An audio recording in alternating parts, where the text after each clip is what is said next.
सुप्रभात छात्र, कैसे हैं आप सभी? ठीक है।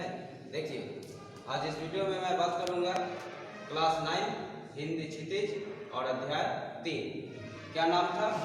उपभोक्तावाद की संस्कृति। विज्ञापन पर आधारित यह अध्याय था।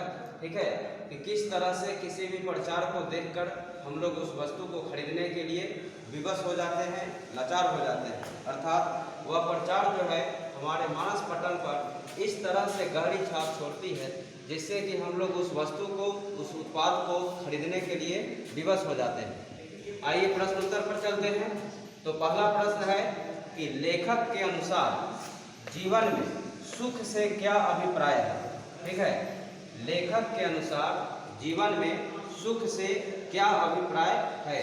इसका उत्तर है कि लेखक के अनुसार उपभोग का भोग करना ही सुख है।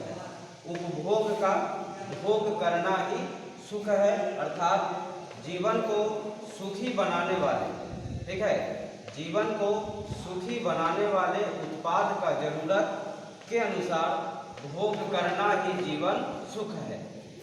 दूसरा प्रश्न है कि आज की उपभोक्तावादी संस्कृति हमारे जीवन को किस प्रकार प्रभावित कर रही है?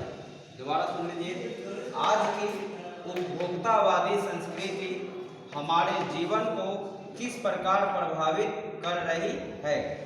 देखिए, इसका उत्तर है कि आज की उपभोक्तावादी संस्कृति हमारे जीवन को पूरी तरह प्रभावित कर रही है।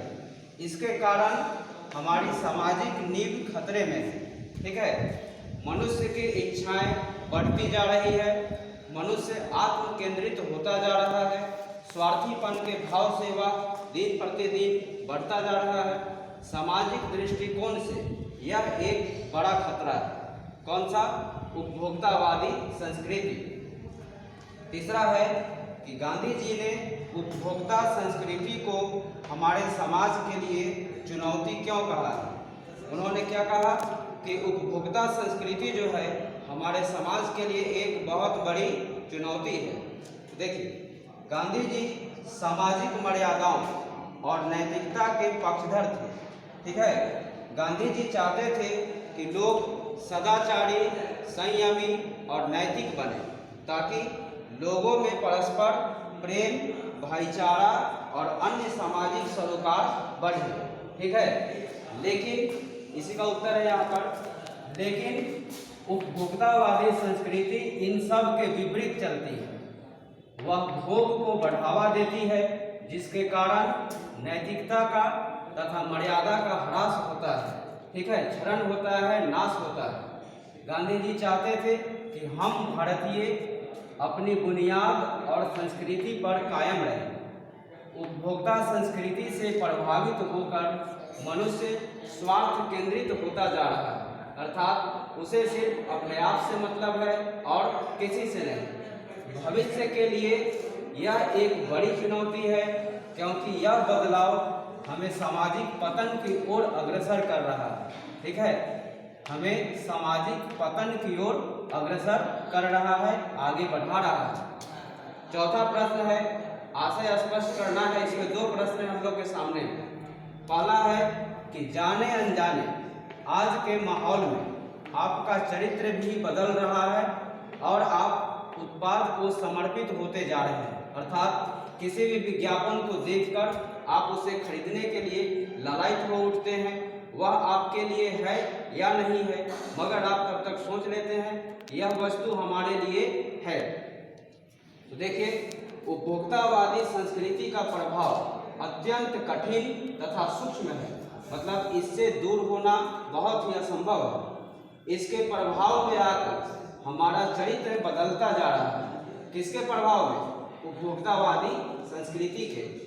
हम उत्पादों का उपभोग करते करते न केवल उनके गुलाम होते जा रहे हैं बल्कि अपने जीवन का लक्ष्य को भी उपभोग करना मान बैठे हैं। सही बोला जाए तो हम उत्पादों का उपभोग नहीं कर रहे हैं बल्कि उत्पाद हमारे जीवन का भोग कर रहे हैं। ठीक है, मतलब हम कह सकते हैं कि हम उत्पादों का उपभोग नहीं कर रहे हैं बल्कि उत्पाद हमारे जीवन का भोग कर रहे हैं। ठीक है, अगला है कि प्रतिष्ठा के अनेक रूप होते हैं, चाहे वे हास्यास्पद ही क्यों न हो। ठीक है, प्रतिष्ठा के एक रूप नहीं होते हैं, अनेक रूप होते हैं, चाहे वे हास्यास्पद ही क्यों ना हो, मतलब वह हंसी का पात्र ही क्यों ना हो। तो देखिए इसका आशय है कि सामाजिक प्रतिष्ठा विभिन्न प्रकार की होती है, जिनके रूप भी विचित्र होते हैं। अर्थात मनुष्य अपनी सामाजिक प्रतिष्ठा को बनाए रखने के लिए विभिन्न प्रकार के हथकंडों को अपनाता है। हास्यास्पद का अर्थ है हंसने योग्य। ठीक है, अपनी सामाजिक प्रतिष्ठा को बढ़ाने के लिए ऐसे ऐसे कार्य और व्यवस्था करते हैं कि अनायास हंसी फूट पड़ती है। अनायास का मतलब अचानक। जैसे अमेरिका में अपने अंतिम संस्कार और अंतिम विश्राम स्थल के लिए अच्छा प्रबंध करना ऐसी झूठी प्रतिष्ठा है जिसे सुनकर हंसी आ जाती है। किस जगह पर? अमेरिका में।